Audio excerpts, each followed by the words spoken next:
Good afternoon, everybody, and welcome to today's meeting on Thursday, the 13th of February.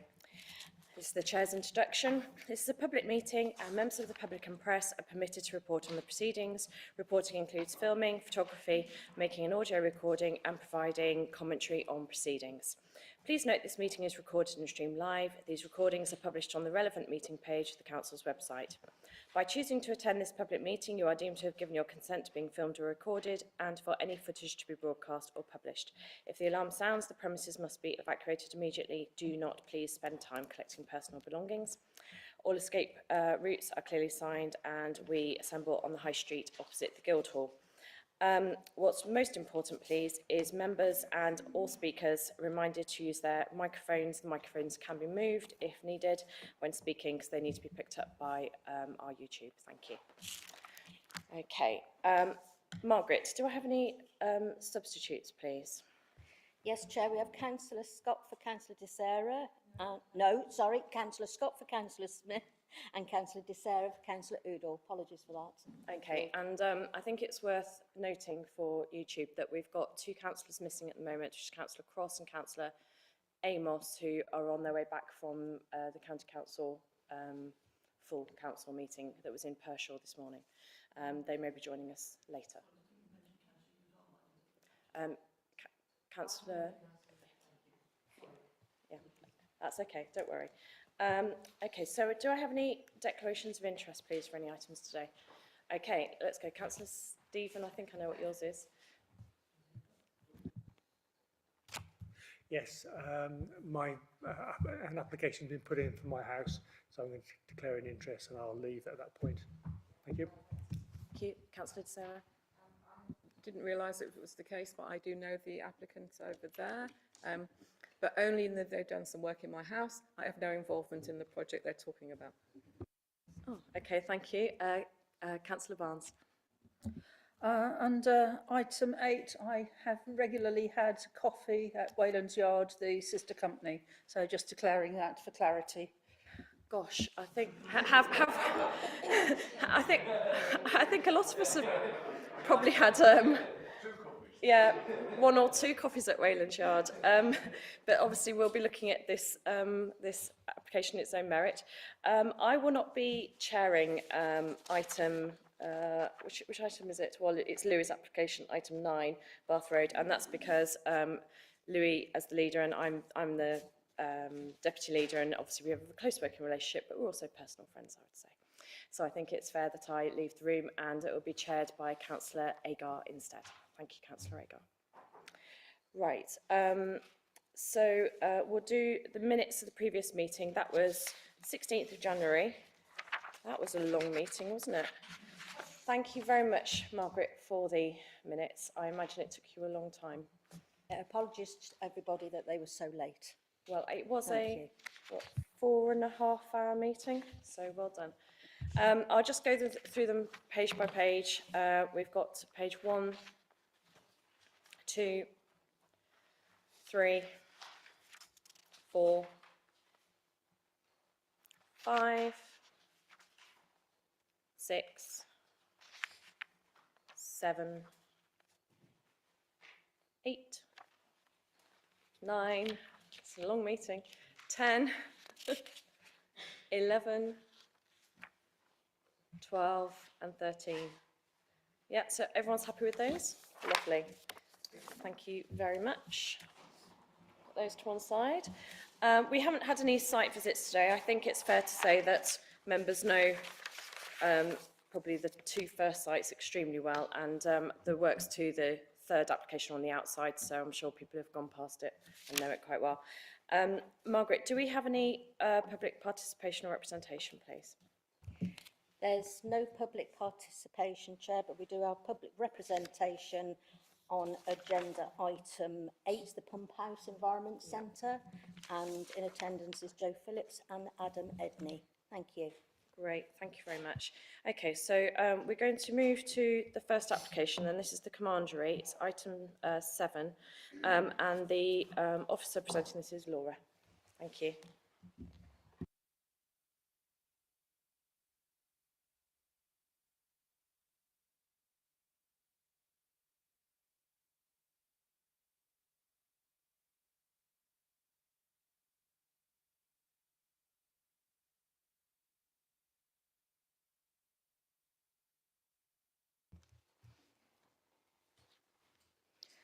Thank you, Chair. So this application seeks listed building consent for investigative works to an internal wall, an internal second floor room of the Commandery on Sidbury in Worcester City Centre. The application is before members today as the applicant is the owner of the Commandery. Location plan here with the overall Commandery site outlined in red. Now looking at some external photos of the Commandery with the internal area affected by the works outlined with the red dotted line just around the side of the building there. The Commandery is a Grade 1 listed building, which means that it is of exceptional interest. Approximately only 2.5% of all listed buildings in the country are Grade 1 listed. It also lies within the Sidbury and Fort Royal Conservation Area and is within close proximity to a number of other important heritage assets. The Commandery is an important building in the city's history, most famous for being the Royalist headquarters during the Battle of Worcester. Now moving on to the floor plan, showing the area of works and an external image of the area of works. Now moving to the inside with two photos showing the area of the wall affected by the cracking above. It is advised within the submitted heritage statement that the requirement for the investigation works is to establish the cause of this cracking.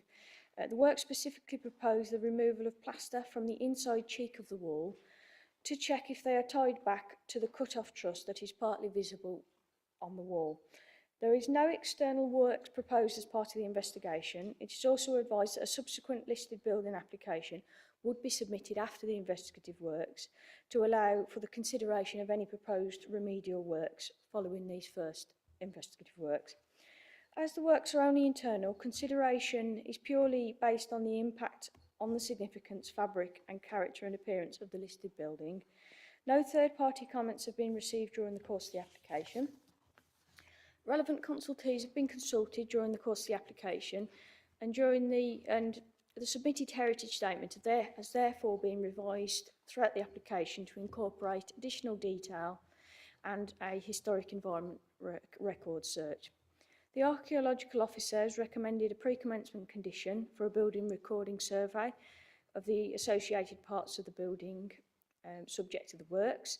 This condition is considered reasonable and necessary and is to be included within section 9 of the officer's report. The Council's Conservation Officer has also raised no further objections following the receipt of the revised heritage statement. As a result of the building's Grade 1 listed status, Historic England have commented on the proposals. They have raised original concerns with regard to providing more detail. However, these have been addressed with the current revised heritage statement.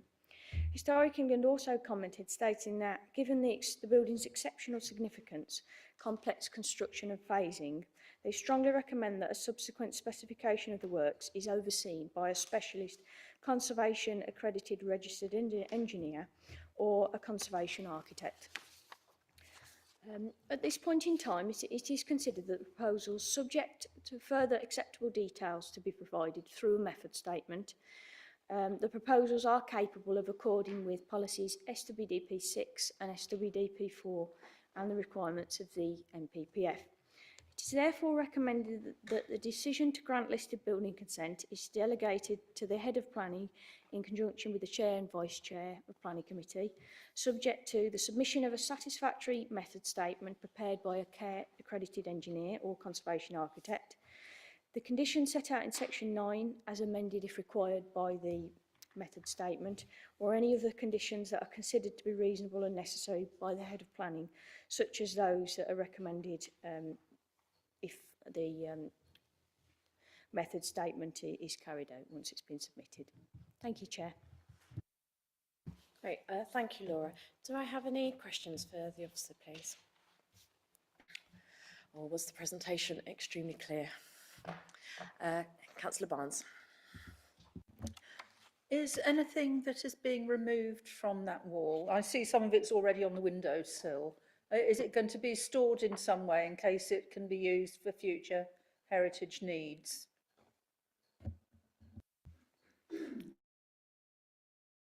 Information about how it would be stored, although I think a lot of the sort of plaster work that there is modern gypsum-based plaster, so it may not be that you'd want to reuse that again, but we would add more detail following the receipt of the method statement.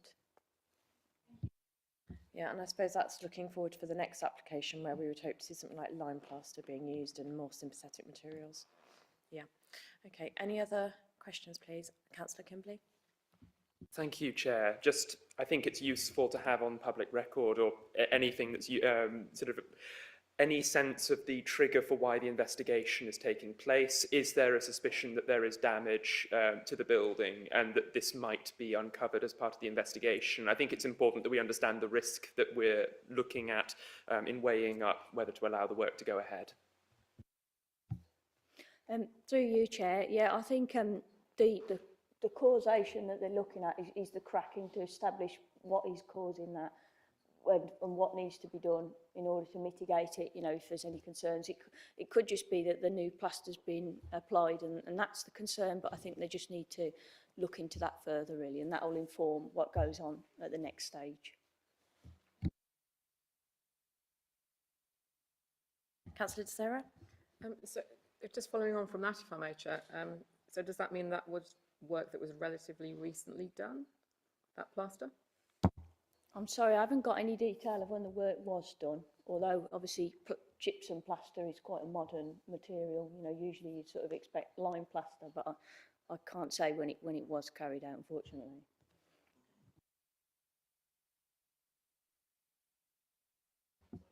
Yes, Councillor Agar? Can we confirm that the reason we haven't got a method statement here is because we're expecting it if there is a listed building consent application going forward when they know what they're facing and what they need to do? I think we haven't got that information at the moment, and I think what officers are saying is that in order to make a full and proper assessment of this current application, that we should have that method statement carried out by that engineer, informed by them and their expertise, so we know that we're making the right decision. Thank you, Chair. So that means we really need it to amplify this application. So is it necessary to put a condition on, do you think?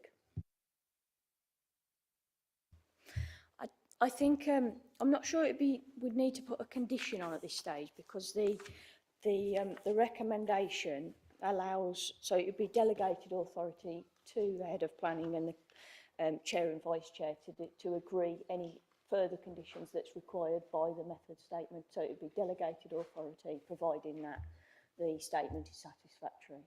Thank you. I think we just need to make sure, Chair, that the committees are all right with that. Do I have any other comments at all? Just for YouTube, Councillor Cross has arrived, thank you, but won't take part in this application because you weren't here from the beginning, but you can the next one. Lovely. Any other comments, or anybody want to start a debate on this at all? Councillor Kimberley? Thank you, Chair. Well, I see no one else has got their hands up and is rushing to get ahead of me in the queue. I mean, this seems like it is very necessary and very commendable work, and I think for it to not go ahead and for us to not establish the cause of the cracking would be rather strange. So given that the substance of this change is very small, it seems to just be a very, an exploratory investigation to find out why the cracking is taking place. I just wonder how deep the debate needs to go. It doesn't seem like the risks are very high. So could I suggest we actually move forwards on this one? Thank you. May, would you like to propose? I would like to propose. Okay, so would anybody like to second that proposal? Councillor Stephen, do you have anything to say at all? Yeah.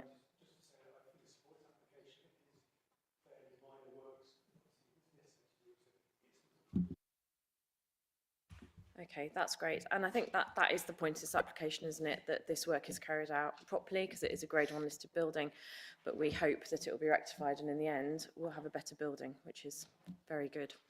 Okay, so can I see all hands in favour of supporting, please? Thank you.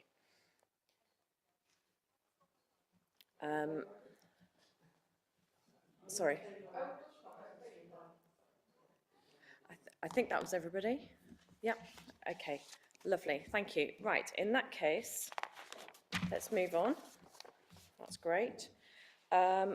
We'll move on to application 8. This is the pump house. Are we doing the officer? And then I've got a speaker. Yes. Yeah, so we'll start with the officer's report, and that's Paul. Thank you, Chair. We'll just get the PowerPoint loaded up.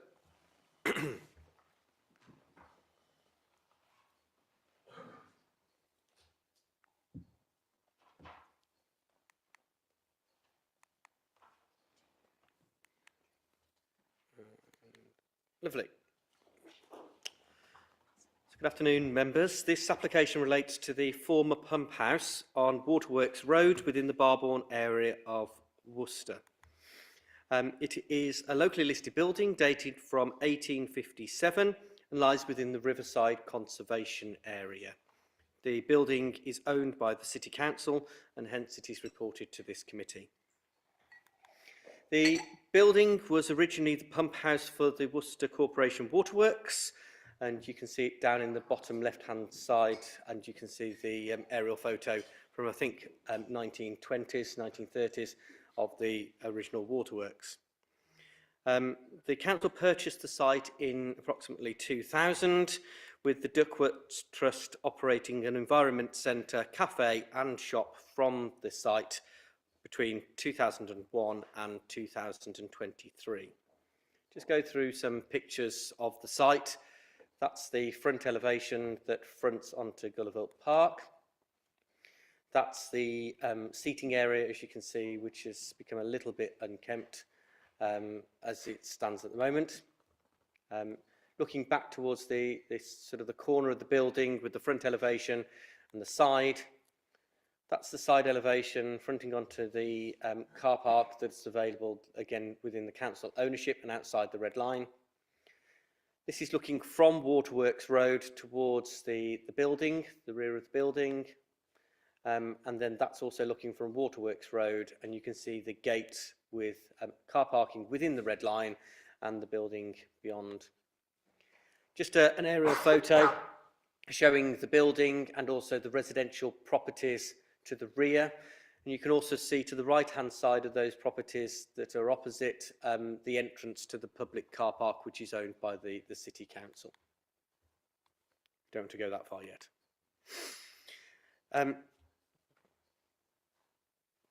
So the building was originally the pump house, as we've said. The site is immediately adjacent to Gulliver Park and the newly constructed Keepax Bridge.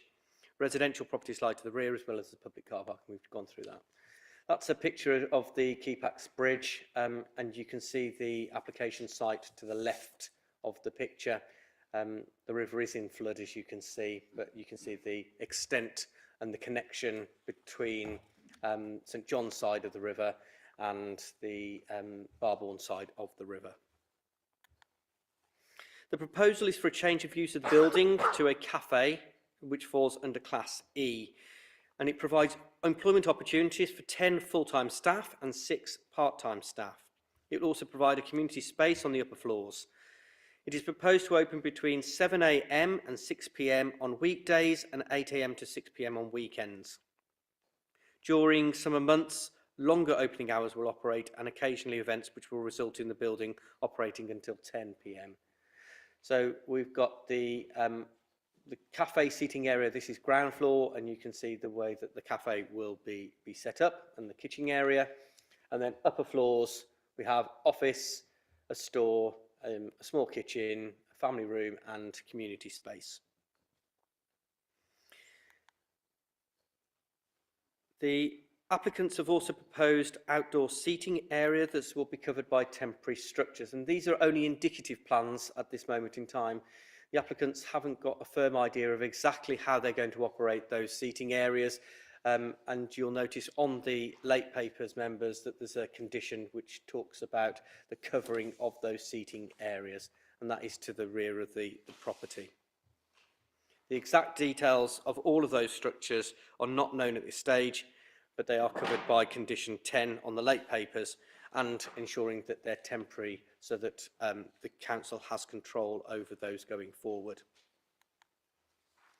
It is considered that with adequate safeguards such as restricted times and an operational management plan, that there will not be any adverse impact on the residential properties that are to the rear of the building. Within the application report, you'll notice that only minimal changes are proposed to the external face of the building, with glazing of the main doors, outdoor lighting and advertising. Advertisements are a separate application, which will be considered by this committee in due course. Only external lighting has been confirmed to be low-level lighting, which is considered to be acceptable in principle, with full details being provided as a result of an appropriately worded condition. Whilst internal works are proposed, they do not to be considered to be part of this application, as the property is not a listed building. In order to enhance biodiversity at the site, a bat and/or a bird box are proposed, details of which are proposed to be secured by an appropriate condition. The public car park provides adequate parking for the facility, along with on-street car parking. There are also parking spaces within the site. The proposal does not seek to change these. There are designated cycle parking spaces in close proximity to the site within Gulliver Park, as well as Beryl bikes for hire, which are close to the entrance of the site. The location close to Keepax Bridge means that the location is highly sustainable to all members of the community by different methods of transport. It is considered that the access and parking to the site is acceptable. The site does fall within Flood Zone 2 and adjacent to Flood Zone 3.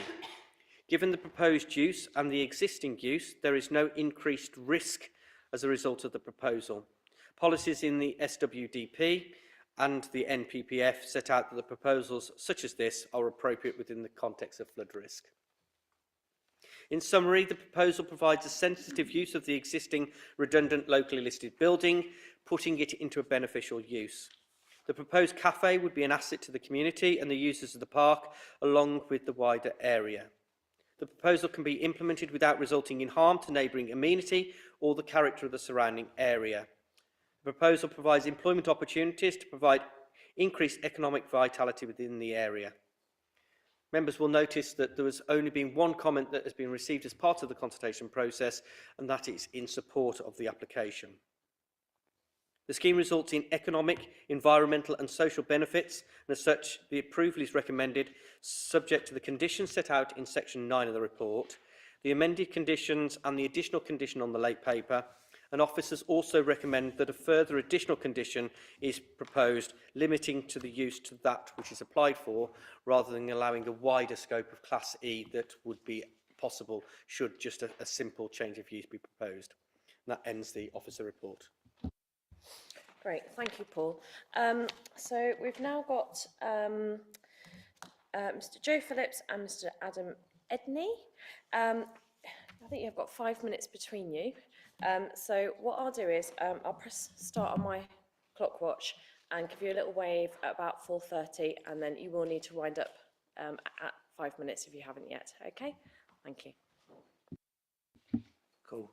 Thanks for giving us the opportunity to speak, and yeah, thanks for hearing that positive comments there and the approval, and just leading in just to hopefully give a bit more about the project. So we're really excited by this opportunity, both being Worcester residents and also both dads that regularly use that Gulliver Park, so hopefully bringing this vision to life. And just to give a bit of an overview, in my parts, the offering that what we're looking to do is sort of fresh, grab and go, using local supplies food with a small menu to complement it. That'll be cooked fresh to order, and then create an environment that's welcoming to all demographics, being such a spread use of that, the proximity. And then, as Paul touched on there, just the job creation will be at a minimum of 16 jobs, with 10 full-time and 6 part-time. What we hope. Adam. Thank you. I'd just like to touch on that piece that was mentioned about the family room upstairs and the family kitchen. It's really important to us. As Joe mentioned, we are new dads, and we have struggled across many sites in the city when you want to go for a coffee or you need changing facilities. What that upstairs allows is the family room, a safe, quiet space for children that might be overstimulated, or for new parents that need to breastfeed. It's a quiet, semi-private space that they can continue to stay within the facility but remove themselves from the noise. The family kitchen will allow them to heat milk, clean up any Tupperware or services they might have carried around with them. And there'll also be a bank of changing facilities for newborns too. The community room, we've had a huge amount of interest in, which we're really excited about. For anyone that would like to entertain some more offers, you can visit our website and submit there. But some of the great things are toddler group classes, health and well-being, baby sign language. All of these, they're able to use the space free of charge during our operating hours. What we hope that does is it lowers their cost onto the Worcester public. So in a time when money is tight, we hope that passes that down. Okay, you're done. Thank you. Has anyone got any questions for the public speakers? And actually, I'm just going to say that Councillor Amos has arrived. Thank you. So now we've got a full complement of councillors. Unfortunately, you arrived late, so you won't be able to take part in this application, but the next one. As you know, Chair, I always rigidly adhere to your very firm but very fair rulings. And since I'm not allowed to vote on this, quite rightly, so I was at County Hall, delayed at County Hall, had I been allowed to vote, I would be voting in favour of this. It's an excellent project. Gosh. And I know I've said it now. Yeah. Right. Okay, lovely. Thank you. Well, we'll hear from you in the next application then from now on, please, Councillor Amos. And not again in this one. Thank you. Has anyone like... Councillor Stephen, do you want to start? Thank you. Go for it. Thank you.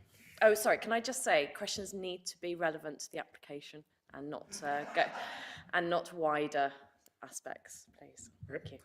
Right. It looks like a great application. I've got a concern though about people coming to the site in cars and causing problems for lots of residents who obviously it's a little narrow roads around there and it could be quite difficult. But it is, as I see it, quite a sustainable location. Louis, sorry, you're not being picked up. Can you move the mic and start Sorry, again? yep. Yeah, it does appear to be a sustainable location, but I was a bit concerned when I read in the papers it said 4 bike racks. I don't know whether that's 4 sets of bike racks, because in the officer's report it mentioned some towards the park and some just near the gates there. And considering it's right next to that bridge, and the opportunities there of people doing figure of 8s and lots of people jogging and walking and cycling and so on, I would have thought you'd probably want more than 4 bike racks. So perhaps you can just elaborate on that a little bit. Thank you. Yeah, thank you. We think that's really important too. There is a car park, council run, free of charge, 37 spaces. There is no destination around there outside of the pump house. There are several bike parking spaces, and we've counted that they could account for 40 to 50 bicycles. I think it was in the plans there. So I think there was 4 different 4 areas. locations. Yeah, sorry, not 4 individuals. Yeah, I think what we've got is we've got the cycle racks that have been put in as part of the bridge. We've got 2 really big racks which are covered at the moment. We've got the old racks which got some kind of symbol on them, the green ones on the left. And we've also recently, I think the City Council have put in a rack to replace the ones where the wheels went in front way, which was awful, and have put in a proper rack as well there. So yeah, I think there is quite a lot around there. And of course, we've got the barrel bikes as well. So, okay. Sorry. I've got Councillor Tezera, please. Thank you, Chair. The doors on the front are being replaced with glass, is that correct? Semi-correct. They're solid wood doors. They're beautiful panelling. However, they will need to be closed to keep the heat inside, but that will make the building look closed. What we suggest is that the wooden internal panels are removed and replaced with double glazing. It has been done previously to Cafe Cadena in town and been approved, so we're looking to replicate that work. Okay, thank you. Yeah. I've got Councillor Kimberley, I think. No? Yes? No? Councillor Scott? No, after Kimberley, I'm just indicating I want to... I'll tell you what, let's go to Councillor Kinsley, because I think she's ready. Is that okay? Sorry, jump in. Thank you. Yeah, I've got two things I'd like to ask about. Firstly, just to echo other people's thoughts of this sounds really exciting. I've got a horrible worry that it will almost be too popular, as you yourself said, that this is one of the kind of the few destinations in that area, and I think it is going to be popular from both sides of the river. I just wanted to clarify regarding the parking on the other side of the river, because I can see people parking on the other side of the bridge, walking walking across. We can't tackle that at all in this application, can we? Okay, so I have to take that up elsewhere.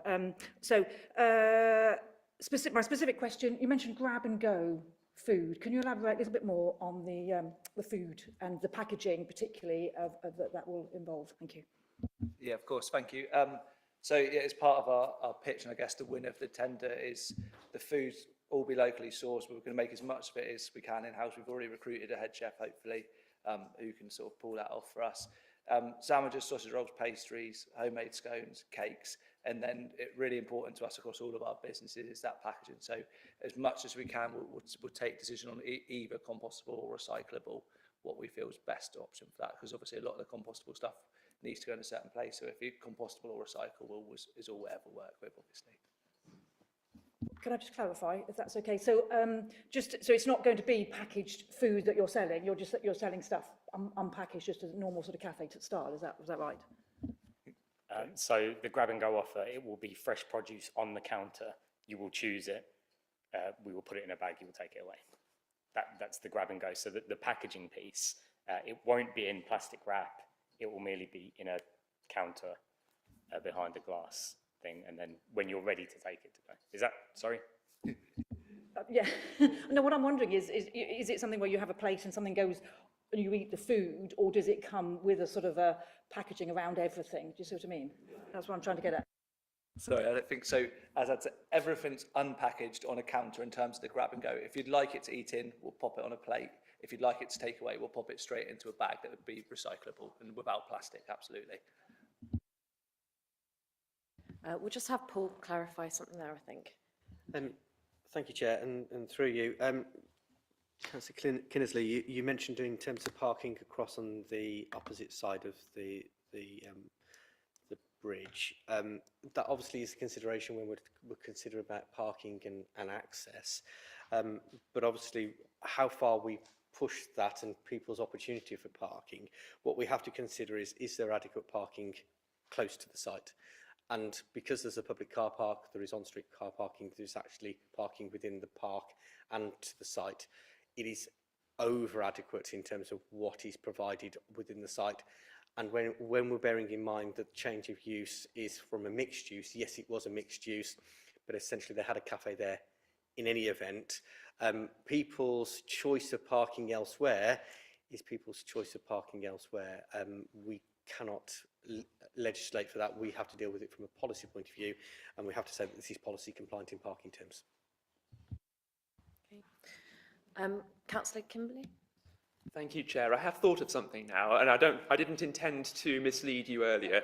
I wanted to say, I mean, I very much like this application. I think it's a fairly model example of how business should approach this process, very open-handed, very forthcoming, and really appreciate that. I've got a couple of questions, one which I'm very sure is planning, and the other one may or may not be, and I will defer to the Chair on this.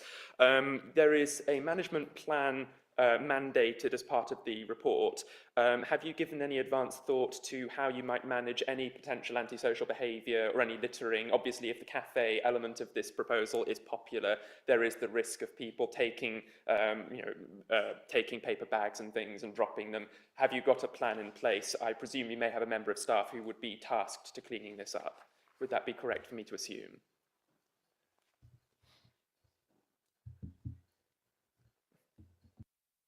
Thank you.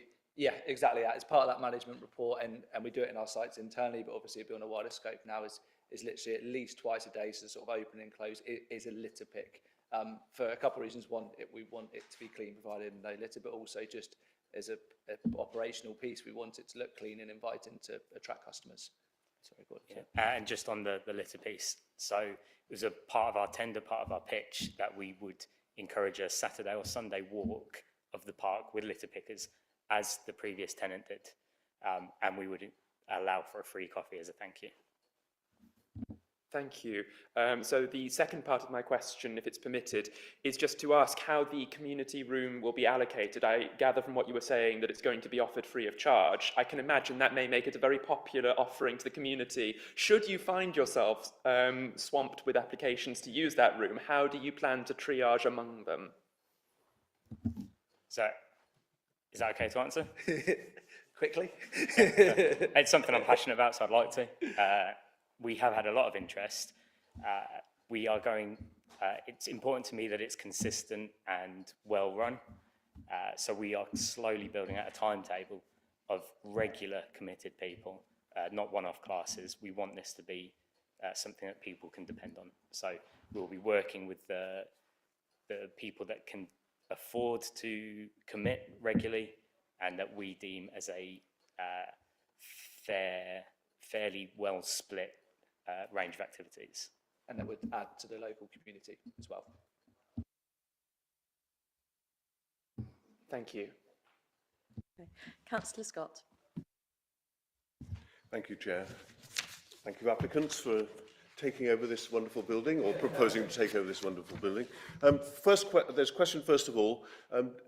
Is any changes proposed to the external lighting on the building? And secondly, which relates to that, I just wonder whether we're not being too, given the previous relatively uncontrolled use, whether we're not being too onerous on our conditions, doubling up on a rather strict hours of use, particularly when we think about community use. Controlling it until 6 p.m. is rather early, but I think we've got that's the belt. The braces allow us to control through the operational management plan the specific types of use which happen at particular times, and I can easily envisage times when the upstairs room might be well in demand and carefully used up till 9 or even later without causing disturbance to the residents. And I suppose a third question is there were no responses from residents to the application, and have there been any history of complaints from the local residents about the previous use? Yeah, Councillor Scott, I'd like to give a bit of insight into what you're talking about, I think, with the use in the evening. The last applicant, even though the cafe wasn't open, you're right, in the evening sometimes there were external people having meetings, and then sometimes they would also come and do hot drinks for them. So I wonder, I think that's quite a relevant point, actually. Thank you.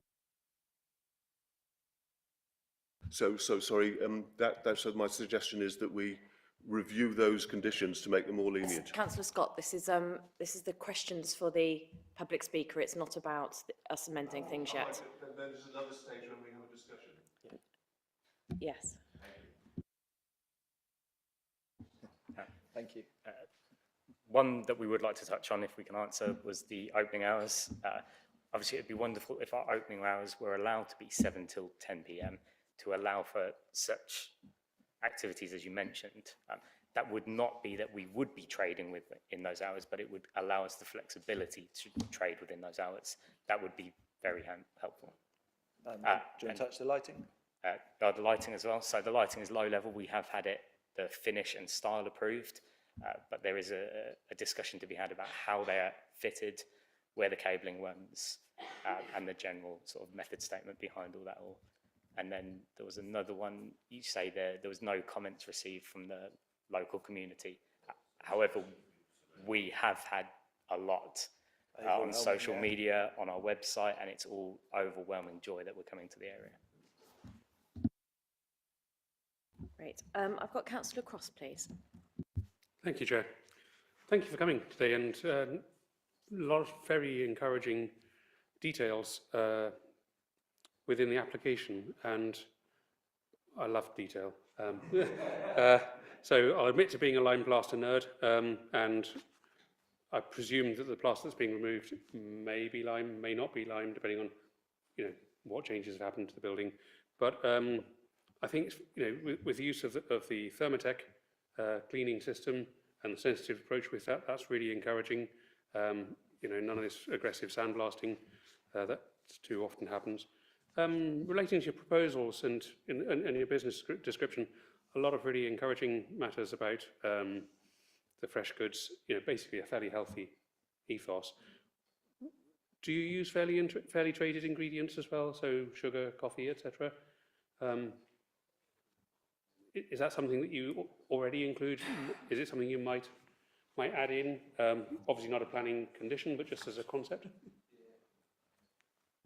So the sugar we do purchase is fair trade. In terms of coffee, with the danger going into too much detail, that you can get fair trade accreditation in coffee, but the coffee we source is actually direct trade. So we go direct to the farmer, essentially, use an importer, and it's quite a common concept in specialty coffee, the best, because what we can do then is reward the farmer for their craft and encourage them to make better coffee. So either fair trade, yes, with some of the sugar and stuff, direct trade with our coffee. Brilliant, thank you. That's encouraging. And the other question I had related to the change of the door about the glazing panels. I note there's a technical comment in there that's going to be detailed with officers and an experiment done. I'm just aware in previous years there's been challenges with the door of the hinges pulling out on the top, on the right-hand door especially, and it was something that bugged me as a handyman when I saw it. Oh, that's not right. I'm not in any way touting for work, but it's just a thing. If one notices, you always eyes on with these things. And you think, oh, that door's sticking, or that gutter's blocked. All these little things, but there's obviously a weakness with the existing of the hinge and door, and just wanted to flag that up, have a little discussion. You'll spot it, but yeah, really overall, really encouraged by what I'm seeing here. So, thank you for coming along and helping us. Councillor De Serra, I think you wanted to go again. Yes, thank you, Chair. So I have two questions. I also echo everybody's comments about it being a very exciting development for the house. It's very nice. Can I just ask you, the community room, will there be any accessibility improvements, or is it already accessible as a space? And one other question before the Duckworth Trust used to offer litter picking equipment to the wider community for free on a booked basis. Is that something that you would consider reintroducing as part of this project? So that was the Saturday or Sunday walk we mentioned earlier. So no, this is free, offered to other people to come and collect, use, come back, to drop it back. That's what I'm talking about. I'll take that, it's all right. I think what happened was the litter picking equipment has come to the City Council, and you can now get it through the City Council. The actual system of borrowing it, the official borrowing it. I am aware of that. I was just wondering whether they would also do that. There was a bucket, wasn't there, with some children's ones and stuff. Yeah. Yes, I'm aware that the City Council has obtained that particular piece of those equipment pieces. I was wondering whether the offering would include, more, basically, more. Don't ask, don't get. The Saturday and Sunday walking piece would need that equipment. We'd be more than happy that people could take it at their whim. What was the other? The accessibility to upstairs. Yeah. There is an accessible lift. It's already in place. Councillor Stephen? I think you're going to be doing some seating outside and some food, beverages and so on out there. Just got a question about goals and how you're going to manage the goals issue. Because sometimes goals can come in and swoop down and get people's food or get various things that have been left on tables and so on.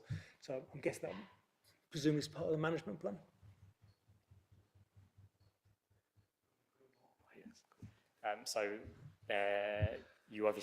You heard mentioned earlier that we're looking to secure some sort of gazebo cover that would prevent that. And then I'll pass over to Joe. We obviously own an establishment in the city already, city centre, and there's a management process. So, with that, so in Waylands we have 80 covers outside, similar, relatively completely exposed. And the most important thing is just keeping it clear and cleaning it as quick as we can, so we're not leaving just plates of food everywhere. And touch wood, so far, just having efficient staff has been really effective with that. I've got Councillor Kinsley. Thank you, Chair.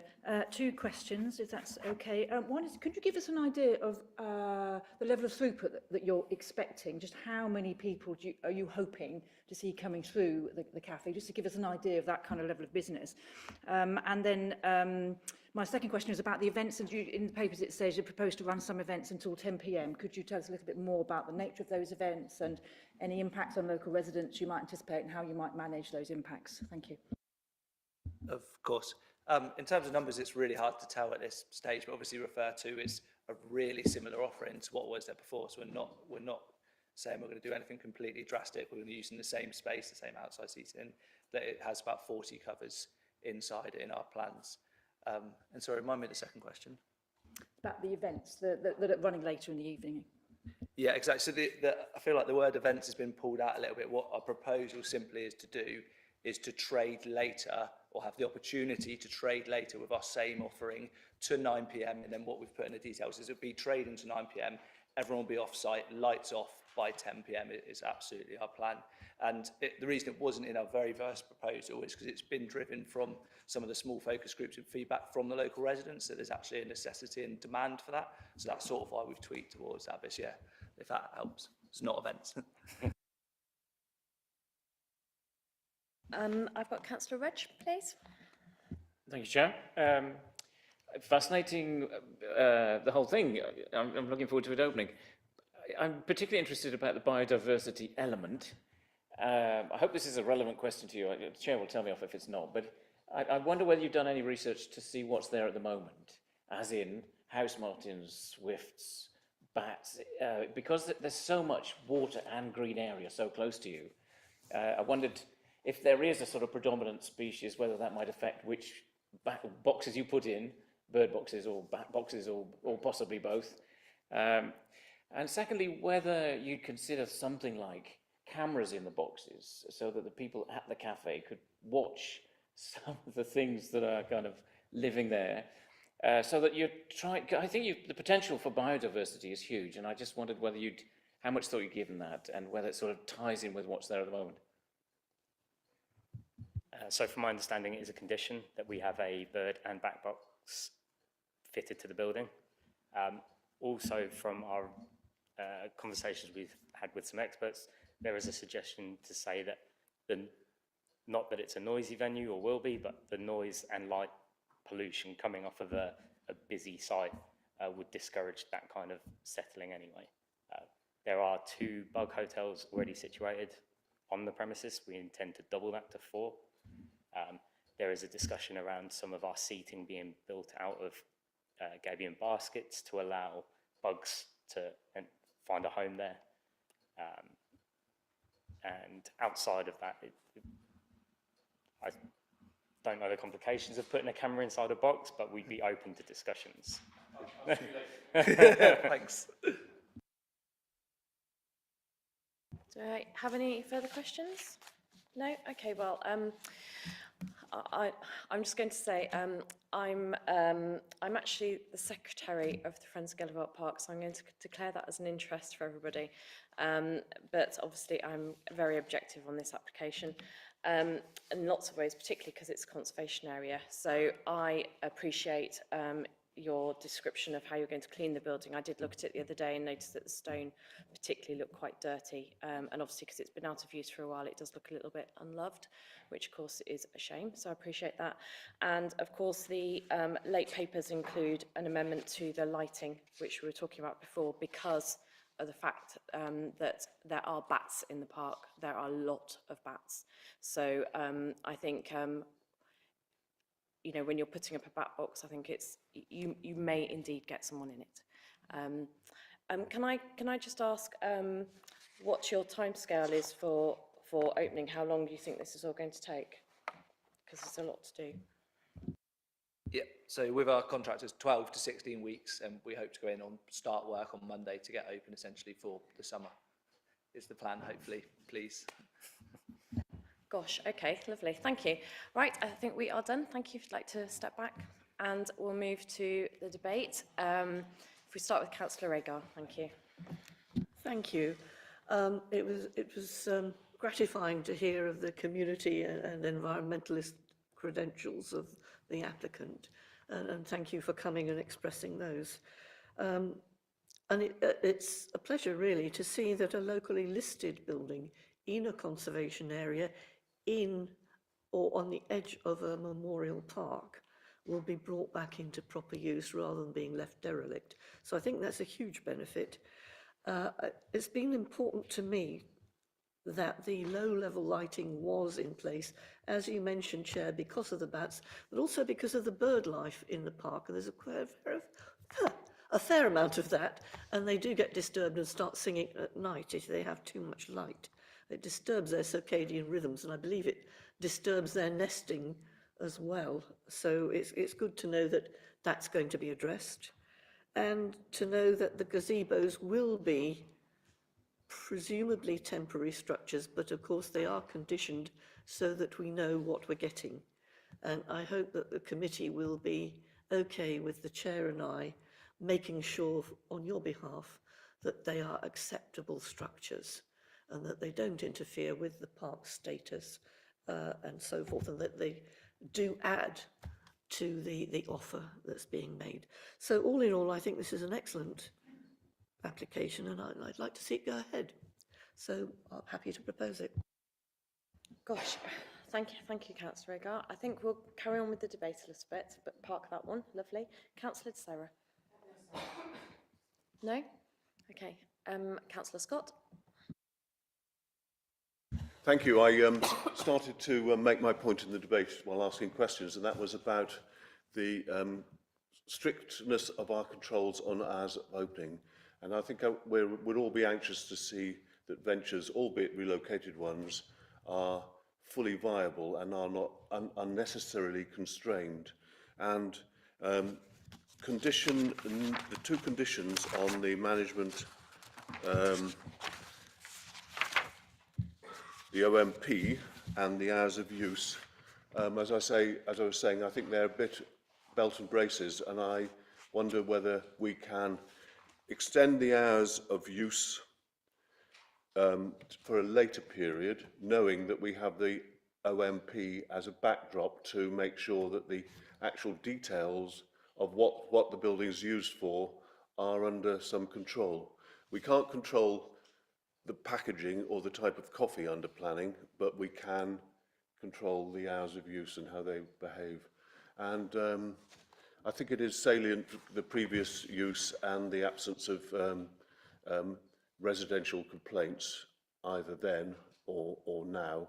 And we know from the busyness of the environmental sector that the community space and indeed the refreshment area, the cafe, is likely to be in big demand in an evening, and I think we should try and make all provision that we can for that, and give the building, the operators, the flexibility of exploring how this business fits into what is to them a new building. I think we should be as flexible as we can.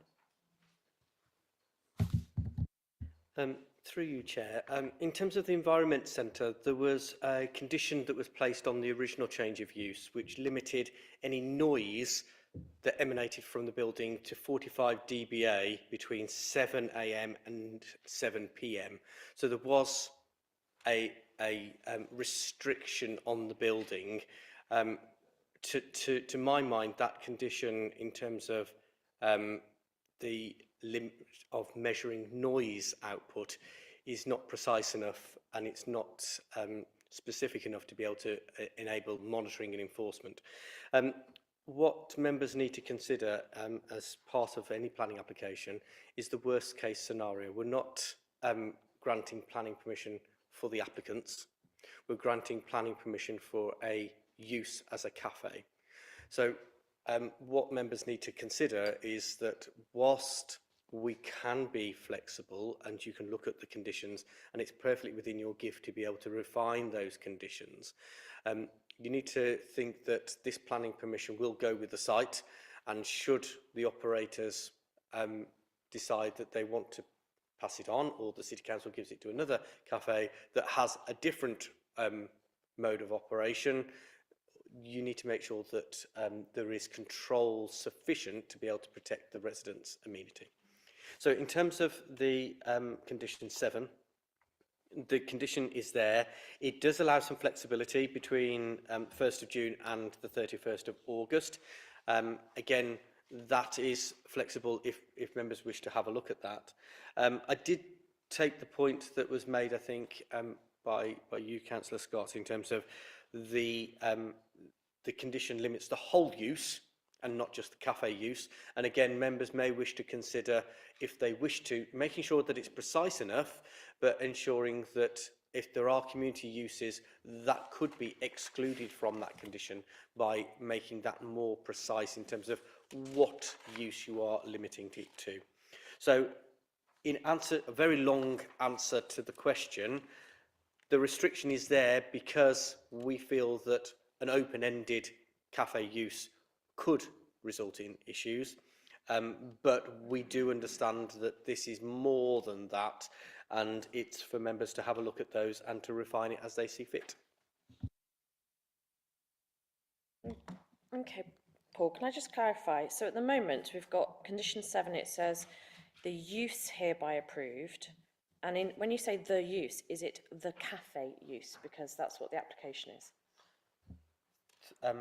In answer to your question, Chair, at the moment it's the whole use, but if members wish to refine it so that the cafe element was restricted and the community use wasn't, that condition could be refined and worded to make sure that it's precise enough to deal with that. Okay, that's a good explanation, I think. I'm seeing some nods. Great. Councillor Kinsley. Thank you, Chair. Yeah, I think it's a great proposal and it's good to be encouraging this. I am concerned, excuse me, about the potential impact on local residents. I am concerned about the impact on residents over the river. I know already that the parking is an issue and it is not, has not been sorted properly. And what will happen, people will be parking over the river, they will come across the bridge and use the facility and they'll go back over the river. So until we get the parking sorted on the other side of the river, I know that's outside the remit of this committee, but it is something that needs resolving. I would be very cautious personally about making it too open-ended because of the impact. As yet, and we don't know what that impact might be, but I think it is going to be a popular destination, a popular resource, and I accept that the community uses may be slightly different, but I am just really concerned that we don't sort of open it up too much too soon and then find we've just caused a problem for some of the local residents that we then have to deal with. Thank you. Okay, Councillor Sarah. Thank you, Chair. Just in responding to that, I'm not sure how you'd ever cope with that. I mean, I think we like the idea that the building is coming back into use. That's what we're looking at. If it's popular, it's popular, and lots of parking could be impacted if it's popular, but I don't know if that needs to constrain us, that's all. Yeah, I suppose one thing I'm thinking about is my personal knowledge of the area is there are a huge amount of dog walkers in that area, people who walk their dogs before work, and at the moment they don't necessarily have a toilet that end of the park that's open, which this will give. They don't have any access to refreshments either, and actually on a cold day it might be a really welcome thing to go there. So the 7 o'clock opening, I think that's quite nice actually. But I think that would be appreciated by local residents. And actually one of the problems with the old timing when it finished, I think it used to finish at 4, was people who picked their children up from school who went to the park had nowhere to go to either. So it going to 6 o'clock, I think that's, or 9 is quite favourable. I think, you're going to go to the park to play and you've got a toilet at that end of the park and access to water and refreshments. I don't know. Councillor, I think I had Councillor, I've lost track. I think Kimberley was next. Yeah. I'm not going to turn down a chance to speak. Sorry. And I'm going to be very rude and I'm going to disagree with 2 colleagues at once, which I think is a new record for me in this room. So firstly, I think it would be a mistake to mix up the inadequacies of the Keypacks Bridge project with this one. I think that local transport is a massive headache. We all know this. But I think that this project doesn't really have an enormous net impact one way or the other. I don't think the potential is there for it to have an enormous impact one way or the other. I think yes, there's always going to be a risk of parking issues, but I mean, that is universal across the whole city. What I'm looking at in terms of the opening hours, just to disagree with my other colleague, I think the controls that are in place are largely very sensible, but I just want to raise the query about this anomalous difference between the Monday to Friday opening time, which starts at 7 a.m., and the Saturday, Sunday and bank holiday opening time, which starts at 8 a.m. I just wonder whether that is introducing an unnecessary confusion, to be honest, and I wonder whether it would make more sense for it to be 7 a.m. to 6 p.m. at all times. I think that there is obviously value in having that early evening opening time potential for the cafe. A lot of the businesses in Worcester close around 4 p.m. and there's a paucity of coverage for cafes. Having something that's open at 6 p.m. could be quite valuable, but that's just my 2 pennies worth. Through you, Chair, I'm happy to pick that up. Again, that is open for members to consider. From an officer's point of view, Saturdays, Sundays and bank holidays normally are different because of people being more at home on those days and having the expectation to have a quieter morning rather than being woken up at 7 o'clock with people outside in the area. I think as you sort of intimated to, and it's a really good point, in terms of where officers have got to, we've tried to get to a flexible and point that was safeguarding the amenities, but also providing the operation that the applicants wish. These conditions have been shared with the applicant prior to being sent to committee. There is always the opportunity, should within 6 months that these hours don't work for the applicants, that they can apply to vary those conditions, and that application would come back to this committee for consideration in the same way that this has. So there is the opportunity for that route should the applicants wish to do that. But this is our best guess in terms of what is a Goldilocks position, not too hot, not too cold, but we're in a position where we feel that this is the right position to take. Well, thank you on that basis. I'm quite satisfied. Thank you, Councillor Kimberley. One thing that has made me think when you're talking about hours and, you know, the disruption to residents is I can't see that we've got any hours restricting any construction work. I know that mostly it's going to be internal, but does that mean that we want, I don't know how much bashing and noise is going to be, but we don't want that at 6 o'clock on a Sunday morning either. Is there something we could do about that? The short answer, Chair, in answer is no. Because it's a change of use application, we're not controlling the works internally. So we've got no control over the works that are taking place or to the cleaning of the building. So it's not development. So the only thing we're looking at is the change of use. So we're not controlling construction traffic. Great, lovely for that clarification. Thank you. Councillor Cross. Thank you, Chair. I guess that what you've just said, what the officers just said, possibly may answer this question, but about conditioning materials inside. We're talking about removing plaster, and if there's to be any materials or any paint, etc., inside, if we're able to condition traditional materials commensurate with the age rather than unsuitable modern paints or plaster mixes. Just want to check if that's within our gift. Yeah, through you, Chair, you're absolutely right. We can't, because it's not a listed building. We can't control what happens internally.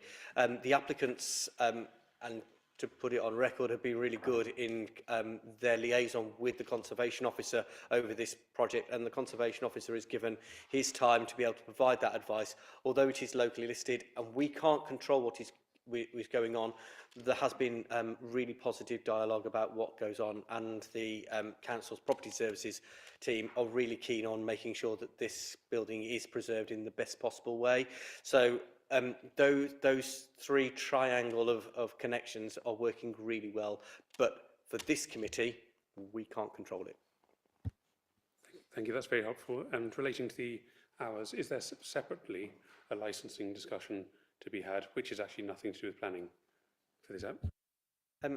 Through you, Chair, I'm not sure whether the licensing process is being gone through in terms of an alcohol consumption on or off the premises, but again, that wouldn't be a planning matter in any event. I've got Councillor Reg. Thank you, Chair. It's all the talk of bats that's got me very fascinated with maybe the sort of ongoing potential. Did the consideration of infrared lighting rather than low-level lighting, I'm not entirely sure that I know exactly what that means. Obviously, I get the gist of it, but if there are a huge number of bats in the area and we're looking to put in bat boxes, was infrared lighting ever considered, or was that not feasible for some technical reason that I have not yet fathomed?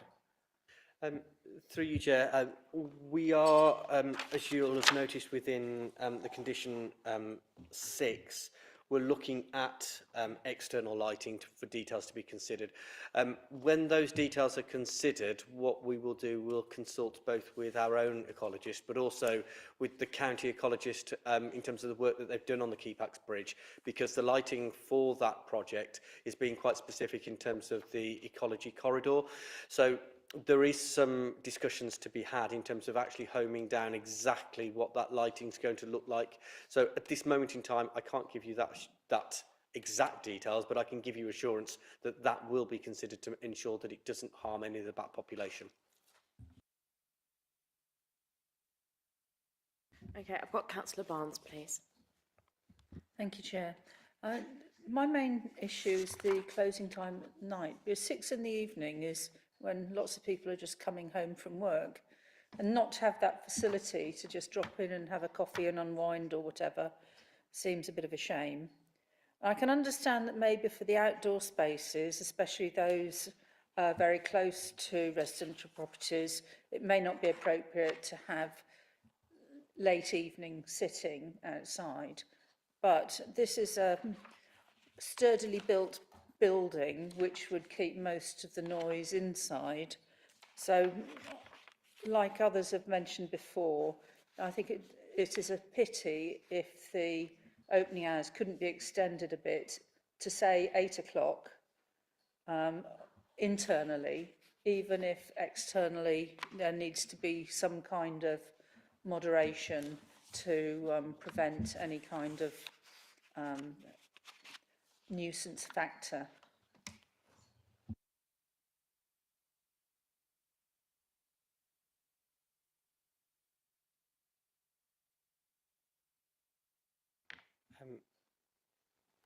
Through you, Chair, in terms of a response, if members require that, again, as I think in the response that I made earlier, it's entirely up to members to have a look at those conditions to see whether they work.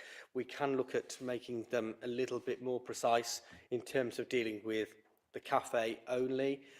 If members wish to look at external space only, they again could do, but just making sure that the condition doesn't become so convoluted and so complex that it makes it very difficult for the applicants to be able to work out which elements they're looking at.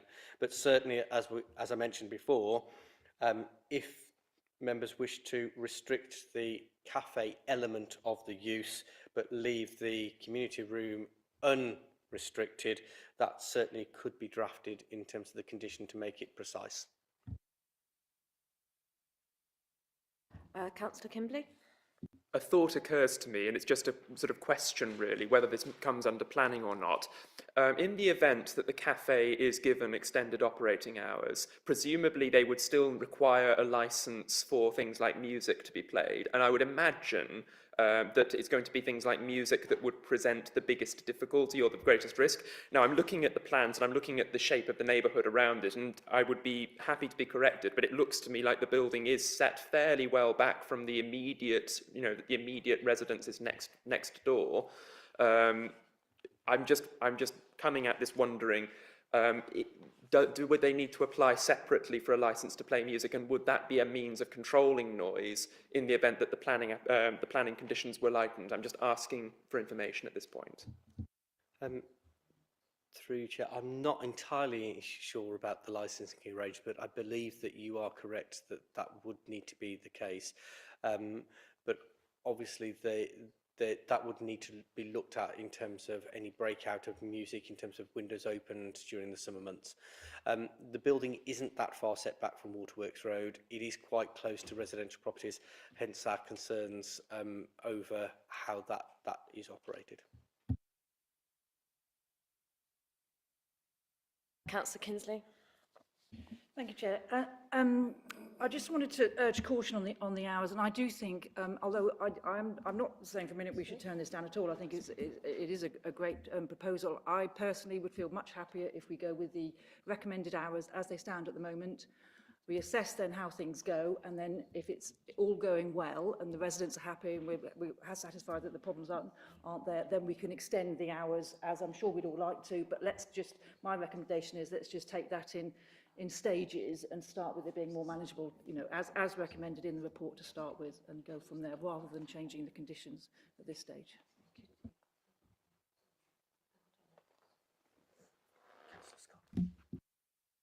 Councillor Scott, please.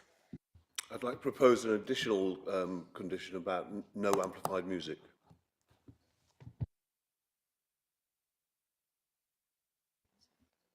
Through you, Chair, just to ask in terms of that additional condition as proposed, is that externally, obviously within the building, there may be music that can be played.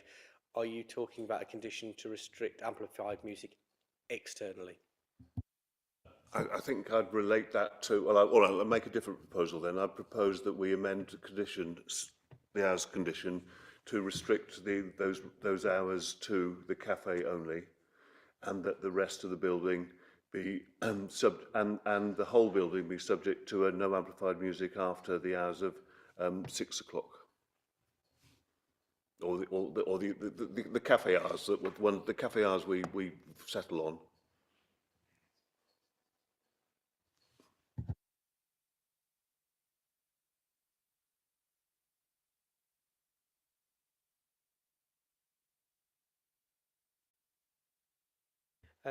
So through you, Chair, I think what Councillor Scott is proposing, that condition 7 is amended, that the cafe element of the use hereby approved shall only be open to customers between the hours of 7 AM till 6 PM, Monday to Friday, or until 9 PM on the 1st of June to the 31st of August.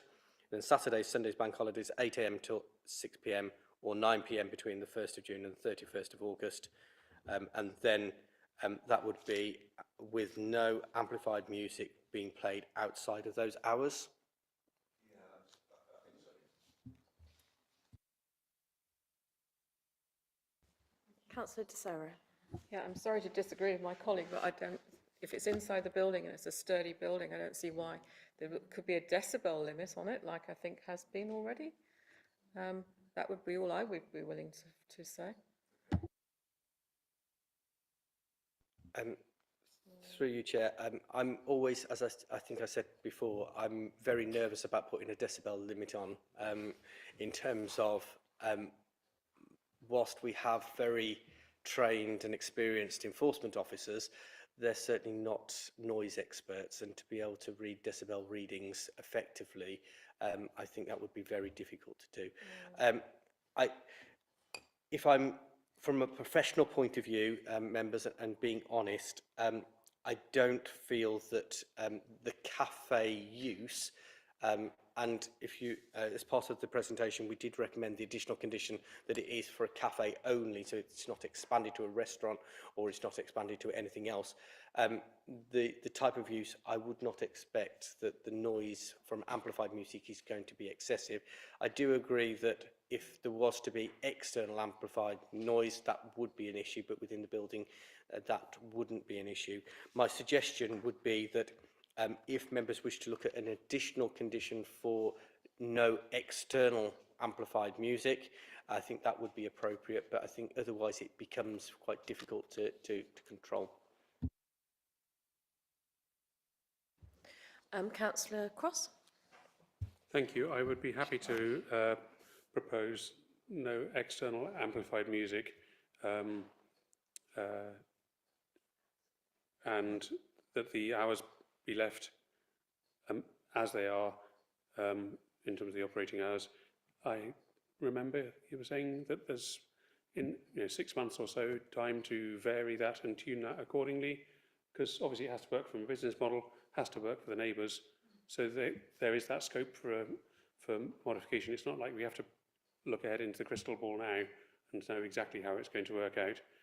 We've seen from the submission this looks like an ethically minded and community minded business, and there already is a mechanism for if there are noise complaints, etc., through WRS. So I think we're kind of worrying a little bit more than we need to, and I hope this helps move forward. If we just talk about for the moment the external amplified music as a condition. Right, Councillor Agar. I'm happy to accept Councillor Scott's and Councillor Cross's suggestion Yeah, me too. I think regarding that's, amplified music outside. I think that's the most logical way of doing it without restricting such things such as, say you wanted to do some yoga in the evening and you wanted to play some music. I think that's perfectly acceptable, isn't it? But having a wild party outside is not. So I think that's what we're trying to control.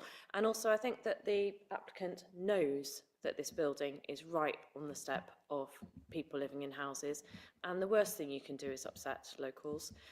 Certainly it's bad for business, so I'm sure you will appreciate how people feel about it. Right, so have we got any other questions or comments? Do we want to move to a proposer at all for anything? You have proposed, was that a proper proposal? With, so that's, do you want to sum up with the amendments? So, let me just get the late papers. So, the proposal, members, is to approve the application subject to the conditions within section 9, with the amended condition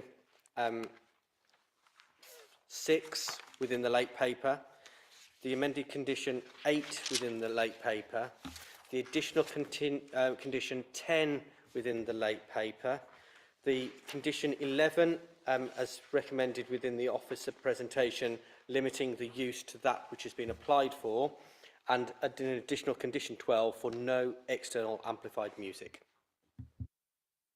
Perfect. Can I have a seconder? Oh, Councillor Cross, you're happy to second, based on all those conditions? Correct, based on all those conditions. Wonderful. Great. Okay, so let's move to a vote then. Can I see all votes in favour, please? Great, lovely, that's everybody. Thank you very much.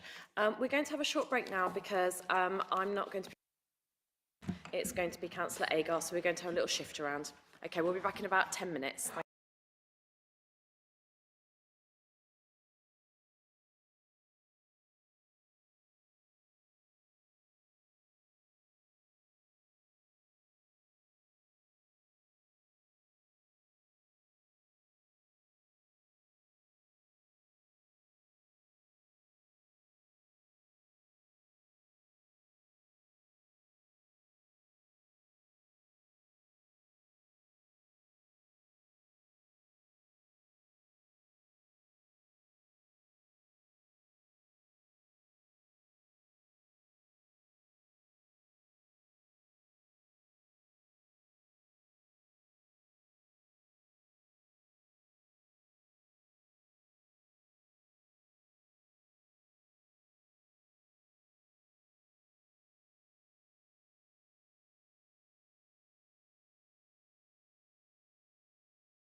councillor application, which is why it's before us today.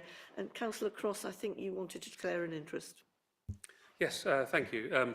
So in the past, I've done work at the property as handyman things. I'm not in any way related to the current proposal, and I'm happy. My ability to decide based upon, stands purely on the merits of the proposal and is in no way skewed by, obviously, professional or group political association with the applicant. Thank you. Very happy to just decide on the basis of the merits of the case. Thank you. Well, I think, as usual, would you like to make the statement about councillors and our decisions? Yeah, thank you, Chair. So, as you'll be aware, councillors often have group relationships, and a close working relationship is perfectly acceptable in terms of declaring an interest. Thank you for declaring it. I know you weren't here when we did that section this morning. This morning, it feels like this morning, it wasn't this morning. So that's perfectly acceptable as long as you're happy to hear the application on its merits. Everybody okay with that? Thank you. Moving on then, would you like to present, please?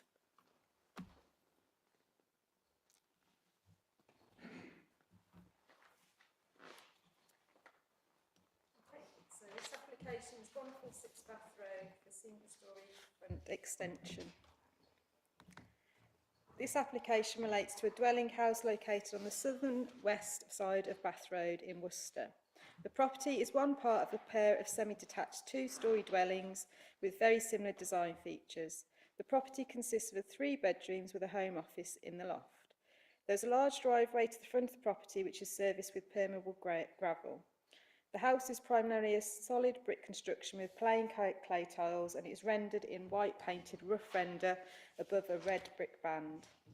The house benefits from an attached garage which is constructed in a non-rendered single skin of brick and has a flat roof with solar panels mounted thereon. The property also currently benefits from an open fronted porch with a lean-to hipped roof that spans a portion of the frontage with a render and brick pillar at one end forming a canopy. The dwelling is owned by a local councillor, which is the reason as to why it's being presented today at Planning Committee for decision. The application proposal is for a single-storey extension to the front elevation, enlarging the existing porch to create a downstairs WC area and to include a porch canopy across the front of the house to provide shelter. The proposed front extension is modest in size and would protrude forward by 250mm, increasing the building's footprint by 3.4 metres square at the front. The proposed materials are to match the existing render and brickwork with plain clay tiles to be reused from the existing porch roof. It is considered that the proposed extension is modest in size and is of quality design, increasing the footprint by 3.4 metres square at the front and finishing materials to match the host. The proposal would reflect the characteristics of the host building and result in a sympathetic and subservient addition. The application site is part of a pair of semi-detached dwellings of similar design and characteristics, and therefore the proposal needs to be assessed against the impact not only on the host property but also on the pair. It is noted that whilst the pair of semi-detached dwellings are of similar design, there are differences between their front elevations due to past extensions. These include the non-original garage buildings on the side elevations and the porches. It is noted that number 148, the adjoining property, has already made alterations and has enclosed the originally open-sided porch. It is therefore considered that the proposed extension to the porch at number 146 to allow for a downstairs WC and to keep the open front canopy entrance would not result in addition which would create a detraction from the existing street scene or have an adverse visual impact on the pair. In regard to neighbouring amenity, the host dwelling benefits from a considerable separation distance to the neighbouring property, number 144, and also would be set back from the boundary to the adjoining property, number 148. And given its single-storey nature, it is therefore considered that the proposal would not impact on neighbouring residential amenity. No third-party objections have been received in response to these proposals. Overall, on balance, it is considered that the proposals accord with policy SWDP 21 and are of good quality design, appropriate to the character of the area, and will not result in a detrimental impact on the neighbouring amenity. The application is therefore recommended for approval, subject to the conditions set out within the report. Thank you. Are there any questions for our officers at this point? Yes, Councillor Bell. If this application was made by anybody else but a councillor, would there be any problem with it at all? Through you, Chair. No, it would be and probably go to delegated office decision for approval. Thank you. Councillor Scott?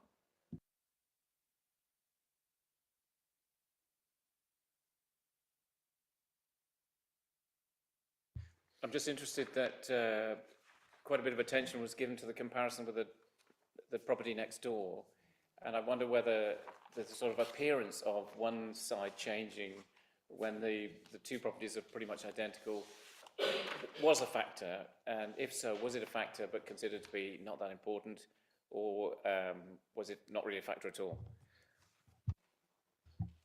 Through you, Chair. Yes, it is a factor, as detailed in the report. They are a pair of semi-detached dwellings of similar characteristics, but the one property has already carried out works to enclose the porch. This proposal is to keep it an open fronted porch as it originally is. I think the point is, Councillor Rudge, there isn't total symmetry, but there are alterations on each side. Yes, Councillor Kim. I have one question that's serious and one question that is totally unserious. I shall lead with the unserious one. I presume that the property has adequate bike storage facilities. My more serious question is about the lighting for the interior downstairs room. Is that I presume that that will be impacted by the alteration that's being proposed? Because I see that there's a front-facing window on the ground floor. Is the lighting in the indoor room going to remain at an acceptable standard? I imagine so. There are windows there at the moment. Through you, Chair, I'm happy to pick that one up. In terms of the canopy that's there, it's not anticipated that it's going to impact on those rooms. The proposed room as a downstairs WC in any event will have some obscure glazing to it. And the other one, I believe, is just to the entrance hallway. So in terms of the requirements of light, they're not habitable rooms, so that we're not looking at that. But the provision of a canopy or a rain cover is not going to impact those adversely. Councillor Sarah, and Thank then you, Councillor. Chair. I'm looking at the photograph on page 30.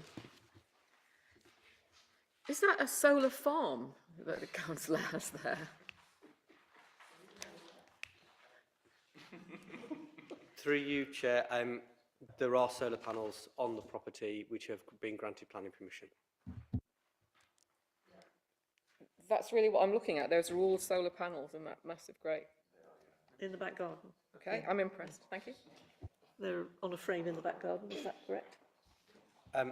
Through you, Chair, there are solar panels provided on the garage roof. And if you notice in the planning history in 2015, there was an approval given for 36 solar PV panels in the rear garden on a frame. Yeah. Thank you. Councillor Cross, then Councillor Kimberley. Thank you. I just wanted to clarify about the question about the lighting downstairs. I believe there may be one downstairs room. So section 3.2, I think it was the, oh, sorry, I've left my glasses at home. Kitchen/dining room, I believe, has got one window that will be obscured by the new WC, which I think was the question. So I just wanted to sort of add the validity, to back up that question about the lighting levels inside, but I guess it falls within the building control side of things, so not really a planning matter for today, but just wanted to help clarify that one position. And the question that I had before then was relating to the roof. Are we saying that the clay tiles, Are we expecting there will be some new clay tiles, and if so, they will have to be matching, visually matching and type matching, because I'm not sure how an existing roof can be extended but using just the original tiles. It's possible I've misunderstood the wording. Through you, Chair, I think that's a really good question, and I'll deal with that first. Condition 3 talks about the masonry being finished externally in materials to match. It may be something that members wish to consider, that all new masonry and roof tiles shall be finished externally to materials to match in form, texture and colour of those of the existing buildings. And I think the condition would be appropriate to be extended in that way. And in respect of the light of the room, that's a point that is made, as you say, in paragraph 3.2, it sets out the floor plan, but there are additional windows to the rear of the property which light that room, so that wouldn't be an issue from that perspective. Thank you. May I suggest, Chair, that amendment to that condition about the materials be applied to include the tiles? Yeah, as long. And I note also that windows and doors are being reused from the existing provisions. So it will look the same in that respect. Yeah, oh, Councillor Kimberley, of course. Just notwithstanding my burning concerns about the lack of on-street cycle storage, I think it's probably, may I offer to second and move forwards with this? I don't think there's anything problematic with this proposal. It's perfectly innocuous.